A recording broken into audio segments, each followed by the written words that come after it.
Hey, Blam here with SC2Strat.net, bringing you the Zealot DT build. Pretty basic build. You want to burn your minerals on Zealots. Any gas you have, you want to use on Dark Templars. And you do want to get those Dark Templars relatively quickly for a Zealot DT push out in under 10 minutes. So with this guide, with this build, I will mention it is important that you hide that Dark Shrine as well as possible, because you do want the element of that cloak to go undetected with those DTs. So pushes out, scouts, find out his opponent's right next to him. That's great. It's going to make this build even that much more easier. Gateway goes down at 11.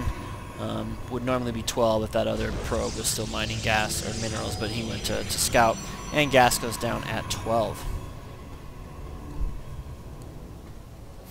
And pretty basic opener for the Zerg here. He's got a spawning pool down. This Zerg actually does get a relatively fast expansion. It is natural. And this probe stays parked over there to kind of witness that. Cybernetics Core goes down at 16. We'll probably slow it down from here so we can, or back to normal speed so we can catch the rest of the build. And the Zealot's coming out too. The Zealot was trained at 14. Gas went down at 12, gonna get full saturation there. Second gas is going down at 18.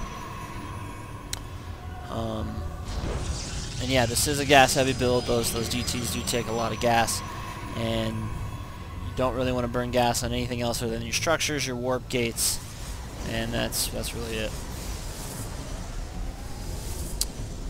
Okay, so Cybernetics Core finishes. We got the Zealot sitting in the gap right there in case any Lings decide to rush in.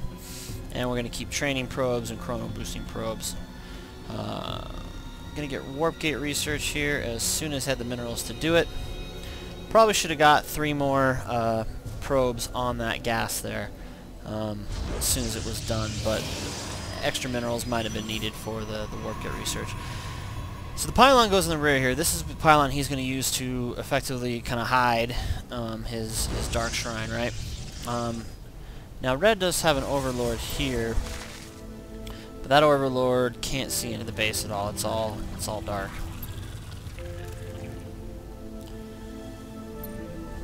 Okay. Twilight Council goes down at 22. I'm sorry, there was a second gateway that went down at 21 just before that. And he is going to continually Chrono Boost Warp Gate to get that research done as fast as possible. A couple Lings pushing out. I don't even think they try to go up the ramp. We get our third gateway and fourth gateway actually at 23. And the Dark Shrine is going to go down here pretty quickly as well. So there's the fourth gateway. Another Chrono Boost on the Warp Gate. And the Dark Shrine is going to go down pretty quickly here. Okay. There's the Dark Shrine. And, you know, again, if you have the spare min, I think you can go ahead and pump a couple extra Zealots earlier on than is gotten in this exact replay here. But waiting for the Warp Gate isn't necessarily a bad idea either, right? Because you're going to train those Zealots all that much faster. Now, important note here, this Zergling came in. He did not want that Zergling to get back here and see his Dark Shrine, so pushed out his probes right away, killed that Zergling. Good move there. He did train 2 Stalkers, just in case there was more Zerglings coming in. He ends up canceling those Stalkers and gets his Warp Gate on that one. So that's really the end of the build. There was another Pylon that came out here at 23 that we'll include in the build. But really from here on out, you just pump Zealots and you pump Dark Templars, right? We'll see him get a proxy Pylon right about down here, so that he can reinforce those units on the push. And yeah, that's really it. Build Pylons for supply, Warp Gate in those Zealots, and get those DTs in here, right? The goal is to get the DTs in, you know, hopefully with little nor cloak. In under 10 minutes. If you have the spare minerals, I would recommend you guys research charge as well, as that can be highly useful. So this probe comes down, he lays down a Pylon there, he continues his scout in. He kind of comes over here. You know, a second Pylon hidden in these this smoke might not be a bad idea either for additional proxy on this map anyway.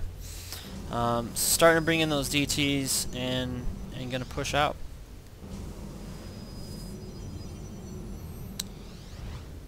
We'll speed it up just a tad here until we get to the actual battle. So check out sc2strat.net for the SC2 replay file, guys. We got a bunch of guides up there that are pretty thorough, all free, no paid member content or anything like that on SC2strat. Good idea with a Zerg player to go ahead and get a couple Stalkers just in case he decides to get an Overseer, which he does. This Stalker is able to kind of chase that Overseer off, and the DTs are able to go to work. Constantly warping in more units back here, burn all your gas on DTs, spend those extra minerals on Zealots, and it's a pretty powerful ground play. I mean, you know, Zealots are pretty fierce ground units in and of themselves, and the longer you can keep those DTs cloaked, the better. So that's pretty much it here. You know, the match is over at this point. Someone's obviously not too happy about that, about these DTs moving in here. So yeah, try this one out for yourself, guys. Pretty powerful early build. You can always move in to Archons from here if you want to get some, you know, some strong air units, or you have a 4-gate down, so just, you know, go ahead and get you know, Stalkers and Sentries and the like if you need to transition from here. Thanks for watching, guys, and good luck out there.